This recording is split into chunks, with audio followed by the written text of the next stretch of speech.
Hi, I'm Kaden Jensen from the Villains of Valley View, and you're watching Disney Channel. I did that. Hi, I'm Mark Oliveras. Get ready to strap in. It's time for Disney Channel Night in America. So much for my competition.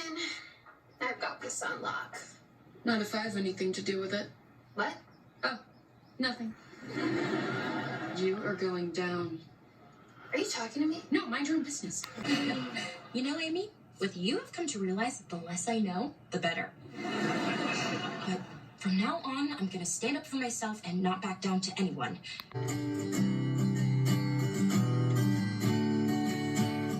Won't lie, I try to be sugar sweet, but I'm not a saint. Won't lie, sometimes I'm running wild, but sometimes I ain't. Won't lie, don't mind, 'cause nothing ever stays the same. I'm not living perfectly, no, but I don't wanna be. I wanna wake up, take the good with all the bad. I wanna run, fly, laugh, cry, never looking back.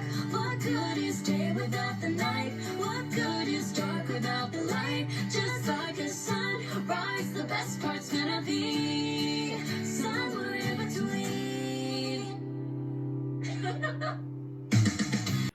And the Intimidator and his son approved of this legendary friendship as Billy Badass, aka Amy Madden / Havoc, intimidated Jem like Dale Earnhardt Sr., the driver of the number 3 GM Goodrun Service Plus Chevrolet Monte Carlo for Richard Childress Racing, as Jem wasn't wise like Dale Earnhardt Jr. and messed with Paul Hartley. And remember, Jem, you can't spell Budweiser without being wise. And everybody did a hell of a job tonight. Isabella, Kaden, Giselle, and Tyler James were easily the Tim, Tony, Manu, and D-Rob of this episode. And to the GOAT, that's Isabella Pappas's title, but to the queen, the singing sensation, Kaden Muller-Jillianson. I hope I can fucking get your name right. You sang so beautifully in that episode that I got a special song dedicated to you and your character. And I hope this wins me a follow not only here on Instagram, but also on TikTok on my main account, my Mark Oliveras, my one with 11K, Mark Oliveras 021594 that Isabella follows. She can get both of my accounts. You can get both of my accounts from her. And my second account, which you're going to be seeing this reaction video, is Mark Oliveras on YT, where you're going to be tagged. So therefore, and I hope that Giselle can follow suit as well. And if Tyler James has the TikTok, he can feel free to follow. But anyway, Kaden Muller, this is for you. Y te bebes, men, and giras y respirar. Y el mundo gira, gira detrás de ti. La luna se me enclava en mi corazón. Medio moribundo sigo el son de tu son. Sola, sola, te gusta pasear, hola, lola, para provocar una ola, ola, una ola en el mar. Du, du, du, du, du, du, du, du, du, du. Lola, Lola, hi, ¿pa' dónde vas? ¿Qué más da? Yo sigo detrás. Lola, Lola, hi, pegado a ti. Solo sé que voy a vivir. Yeah, Kaden, that was for you. That was for you. You sing in the episode, so I'm going to sing for you in the reaction video, even though you don't have a fucking clue what I was saying, because it was in Spanish. It was by my number 1 artist since 1999, Enrique Martin Morales, better known by a stage name that sounds American, Puerto Rican, former Menudo band member, Ricky Martin, who's better known for the song, Living La Vida Loca. While we're at it, I'll sing that for you in Spanish. La reina de la noche, la diosa de voodoo. Yo no podré salvarme, podré salvarte tú. La tela de la araña, la uña de dragón. te lleva a los infiernos. Ella es tu adicción, te besa y te desnuda con tu baile demencial. Tú cierras los ojitos y te dejas arrastrar. Tú te dejas arrastrar, come on. Ella que será, si debe la vida loca. Y te dolerá si de verdad te toca. Ella es tu fina, vive la vida loca. Ella te herirá, vive la vida loca, come on. Vive la vida loca, come on. She's living la vida loca. Esa gotta, la vida, come on. Come on over here. Do.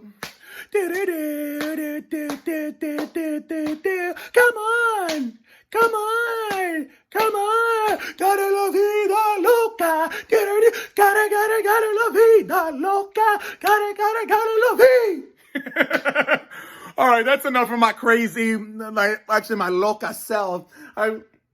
Doesn't Hartley do enough of, for Amy, taking away her pain like a bullet to her brain? After all, that's why we call her Billy Badass, because even she can handle a bullet to her brain like Ricky Martin, written by Robbie Draco Rosa and Desmond Child. But anyway, I wanted to get the fun stuff out of the way first before we talk about the episode.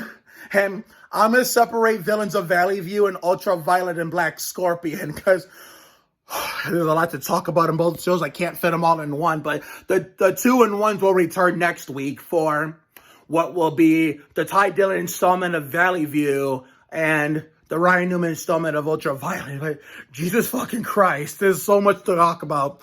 First of all, let's talk about this legendary, what the if 2 is a duo, 3 is a trio, then what the fuck is 4? Well, let's talk about the big 4, which was the Valley View version of what Tim Duncan, Tony Parker, Manu Ginobili, and a washed-up David Robinson were on the 2002-2003 San Antonio Spurs team that won the GOAT, Timothy Theodore Duncan, the big fundamental from Wake Forest, number 21, his second of 5 rings. So, anyway, Hartley, I can tell, has a passion for singing. We all know this. It can't prove that.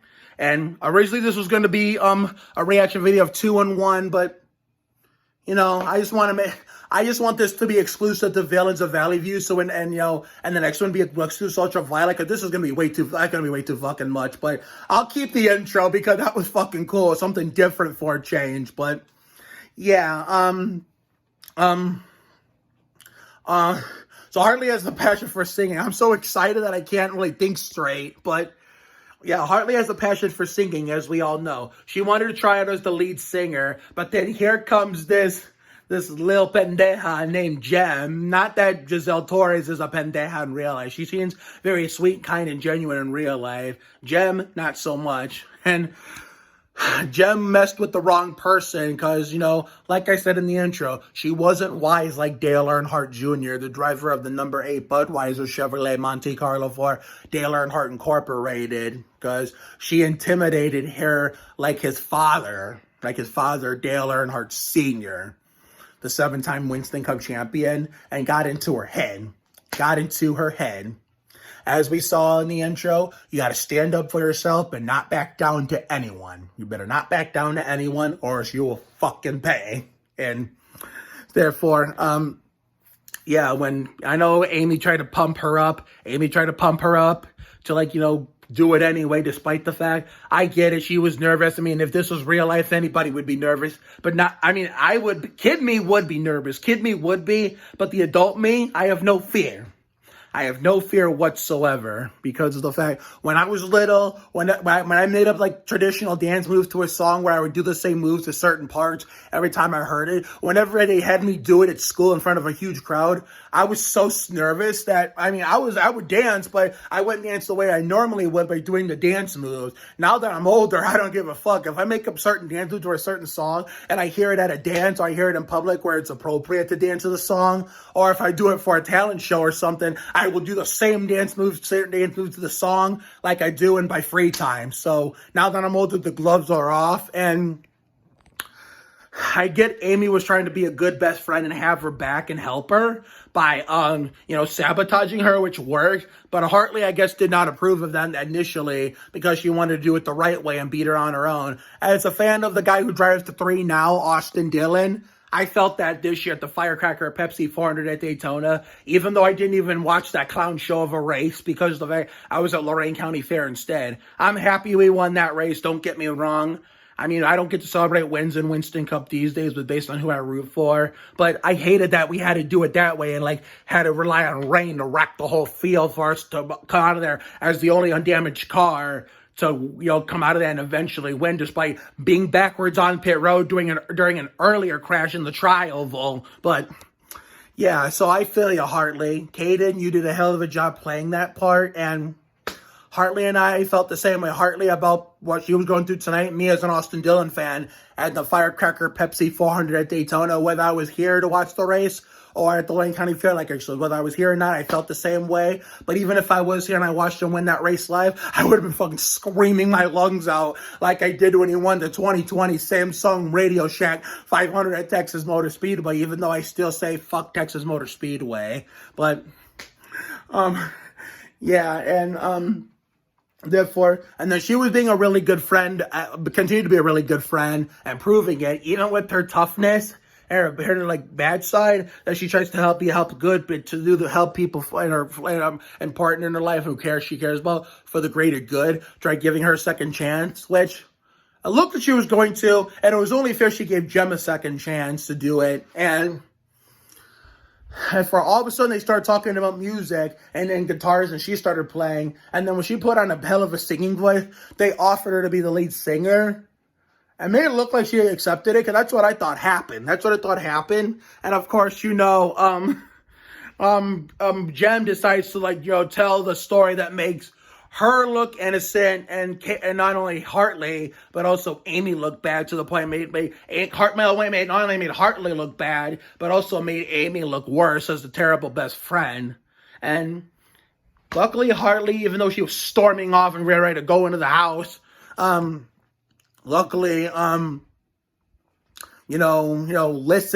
nice enough to listen, because Chris and Brian said, I know you're probably you have to act upset at Hartley in this scene, but we're going to have you hear Amy out anyway. That's what she did. She explained herself why that even happened to begin with, that it was not intentional, and what Hartley didn't know, and neither did us at home, know that, off camera, away from away from, on-camera stuff, she turned them down. So, and they don't even know that either. They will never know. So, therefore, I feel so sorry for poor Tomas, even though he'll never figure this out. But anyway, and their song at the end is why I decided to sing a little Ricky Martin for Isabella and Kaden, especially, and a little bit of Giselle and Tyler James. And I had to do it in Spanish because that's how I like it better than in English. So that's the one part of the plot. So now let's talk about the subplot with Colby, the chosen one, Eva, Vic, Jake, and Celia, aka Hartley's grandma. So we thought they were going to get busted like Adam Petty. So we're combining NASCAR and this with the San Antonio Spurs and Ricky Martin, the top 3 things I'm best known for in life nowadays. Let's do a little NASCAR, but not with the Earnhardts this time, with the Pettys, Adam and Kyle. So, when Celia installed cameras to make sure everything was safe and nothing suspicious was going on, what we thought was, Colbys using his new power, the super speed, what they thought was caught on camera. So they had a plan to try to take Celia's phone to try to delete it. And I'm kind of glad they didn't. And Celia's, plan to keep them from touching their phone. Actually, her phone actually worked, because at the end it revealed that Colby used to gain invisibility when nobody noticed, not even his own family, and, snatched the phone when Celia wasn't paying attention and deleted the footage. But that's not what we thought. That's why we didn't see it. Instead, we saw this. So we all thought, including, Vic, Eva and even Colby and Jake that their cover was going to get blown and they were going to get exposed and busted like Adam Petty, only to find out that Vic was in his fucking underwear with his vest, light vest shirt open, his whole torso, like his chest, oh my God, he was basically half fucking naked in that. And that's why Celia uninstalled the cameras. I don't blame her. And it couldn't get out of Jake's head. And I'm over here going crazy like, oh my God, that was close, like Kyle Petty. And that's how Benny Parsons used to say Kyle Petty's name when something exciting happened involving that 45 car when I was like Kyle Petty instead of Kyle Petty. So if that was the definition of a Kyle Petty close call if I've ever seen one. And I moved one of my Kyle Petty cars from my case cabinet. I'm all the way here. Look at that. Now we got the 2001 Sprint Dodge, the 2002 Sprint Dodge, and the 2003 Georgia Pacific Dodge. And we got, let me see here, the 2003 Bronny Dodge is basically the Georgia Pacific scheme, except Bronny's on the hood, their GP. And notice the difference? There's a box version of this same car that's actually autographed that Kyle Petty signed in real life when he was my favorite driver the day of the 2003 blackout in Michigan and Ohio across the Northeast United States. So that's the autographed version we kept in the box. He autographed the box. And here's the unautographed version to go with it. I figured it would make more sense to put unautographed and autographed together. So, man, that was a hell of an episode. The Brett Bodine installment couldn't have been any better for the epic return of Friday nights. But this Disney Channel Night in America thing isn't fucking over with yet. It just isn't. We still got to go over the... No, this is the Ryan Newman installment. I'm fucking sorry. The Ryan Newman installment tonight of Villains of Valley View did not disappoint. What I was thinking of is... We still got to go over the Brett Bodine installment of Ultraviolet and Black Scorpion, and poor Zelia Ankrum, had it rough till she took a beating tonight. Not a physical beating, but a verbal beating. You'll find out about that in the next video a few minutes from now. So I will catch you all in the next video in just a few minutes after I'm get done working on this one.